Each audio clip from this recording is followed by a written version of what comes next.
Hi Aries, welcome to your 2018 forecast for the year. It's a big year with many important dates, so don't worry about the dates because at the end of the video I've got a list of all the important dates.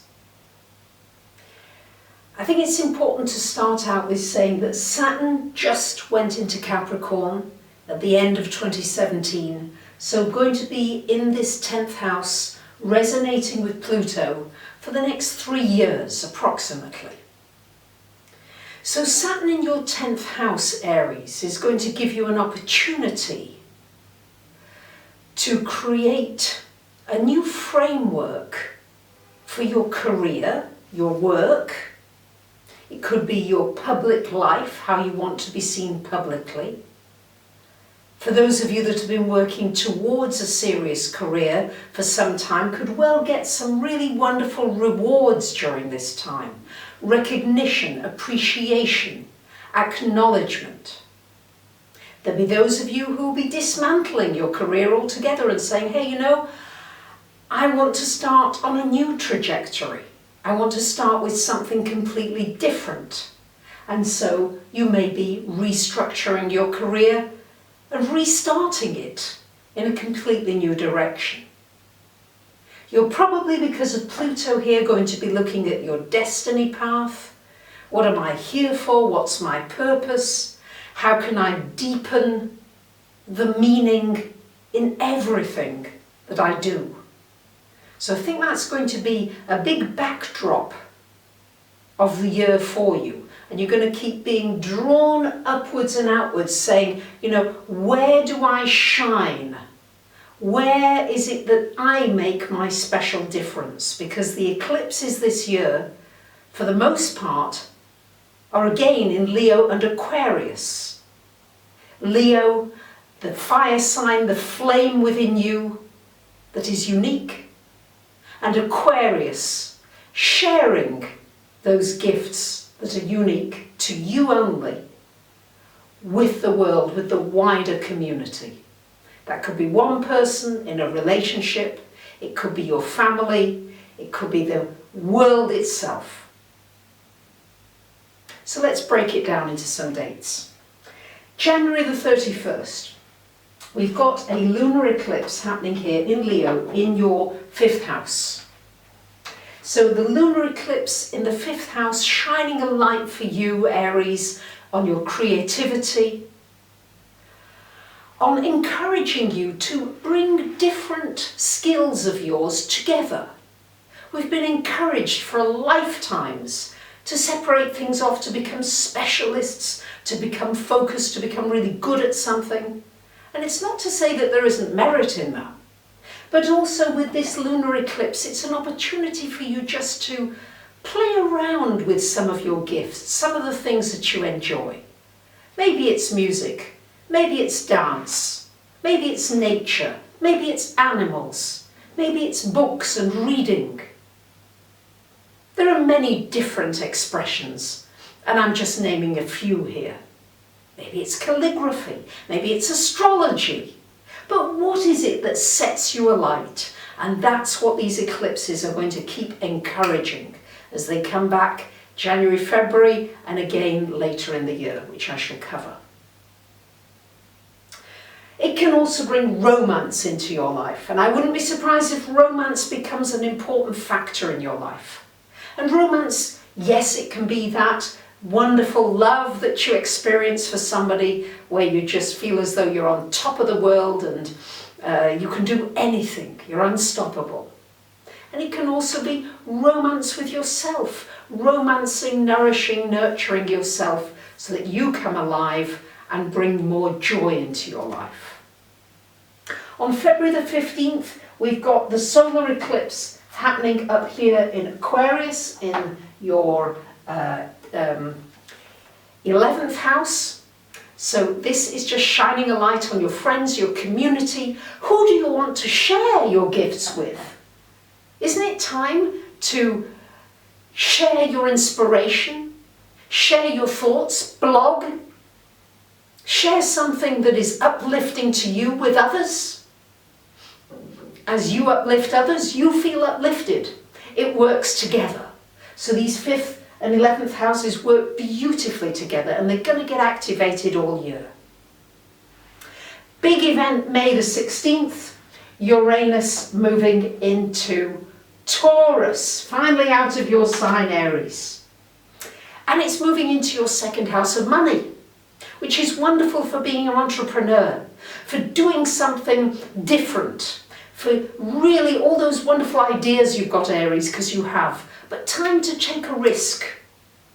Not to be reckless necessarily, but time to say, I'm going to try this, I'm going to try that.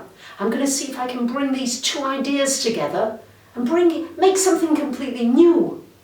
So this is all about, again, an ignition of your creativity that's going to happen with the 5th house event, but also this 2nd house, money. It could be unstable for a while, but it's to enjoy that instability, to say, hey, you know what? If there's not much coming in, then how creative can I get? Isn't this exciting? Isn't this an opportunity to change a pattern in my life? Isn't it an opportunity to change to rewire myself as far as money's concerned? So this Uranus can bring you wonderful opportunities. So swim with it and see it as an opportunity rather than something that, oh, I've got to go in like a rabbit into the headlights and be frightened about it. No, this can bring you a windfall if you'll open your mind to receiving it. And June the 26th, okay, here we've got Mars going retrograde from June the 26th until August the 27th. Had fun drawing my little retrogrades there. So Mars retrograde in your 11th. Opportunity when Mars goes retrograde to think about the energy that you're putting into your friends, your friendships. I think it's time to reevaluate it, to rethink some of your friendships. Maybe you're the one doing all the phoning, all the calling, all the inviting. Or maybe you've got people in your life who keep inviting you who you're thinking, I'm kind of just not interested anymore. So Mars retrograde's a wonderful time to reassess where you're putting your energy with your friendships, the circle of people around you, and also your online community. Isn't this exciting? July the 12th, we've got a solar eclipse happening in Cancer. So the solar eclipse here in your 4th house, shining a light on home. You might be moving.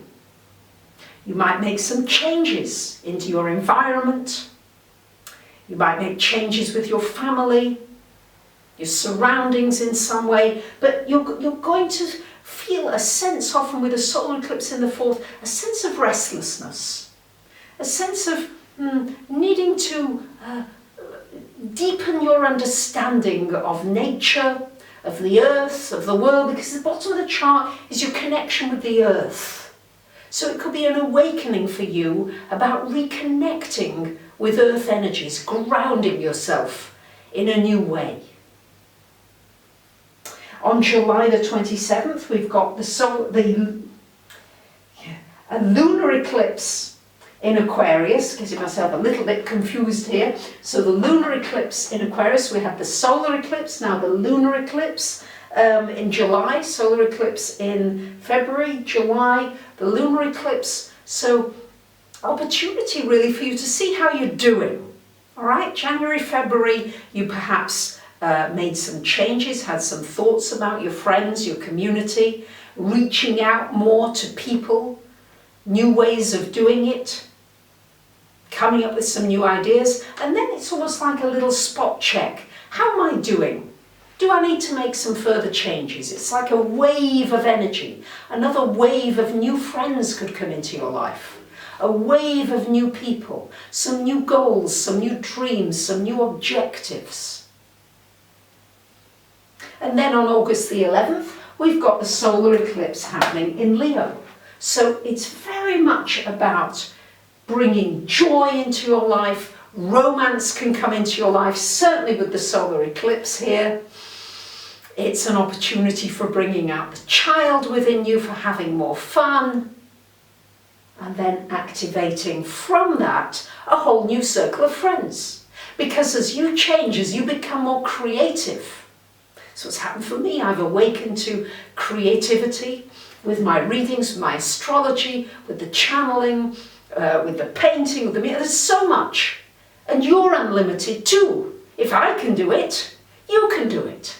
And that's what these eclipses are triggering for you, Aries. October the 5th to November the 17th, we've got Venus retrograde.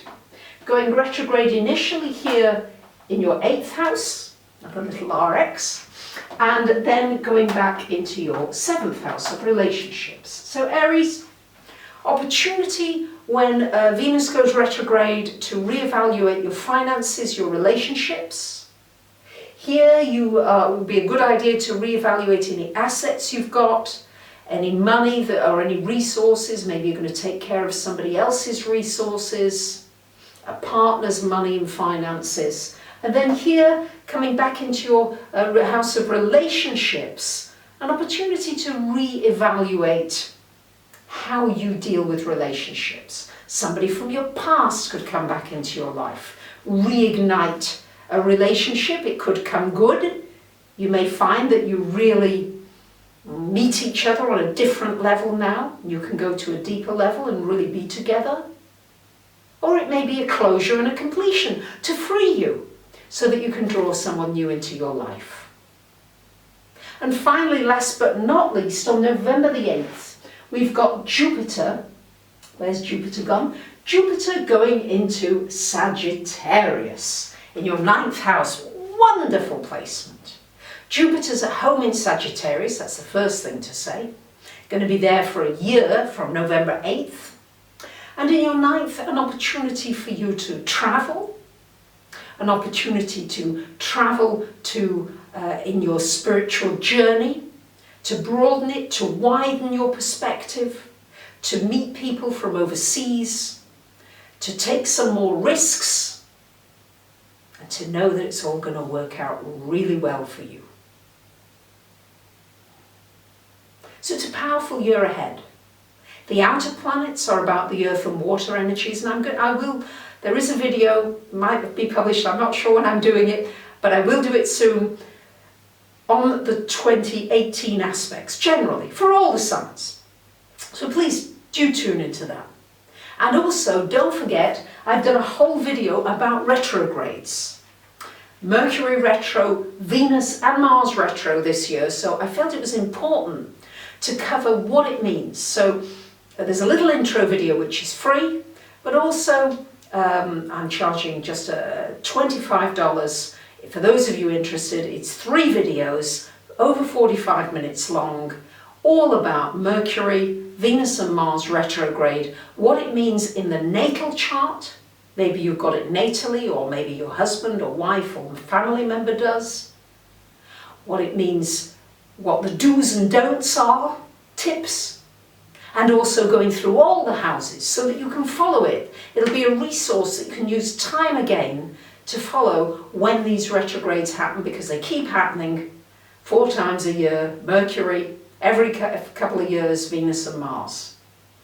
So I just thought I'd add that. Don't forget you can get your report for the coming year, or you could have a personal reading or a channeling. And I just want to thank so many of you for tuning in, for being with me on this journey, for sharing your journeys with me, and that we're all in this together.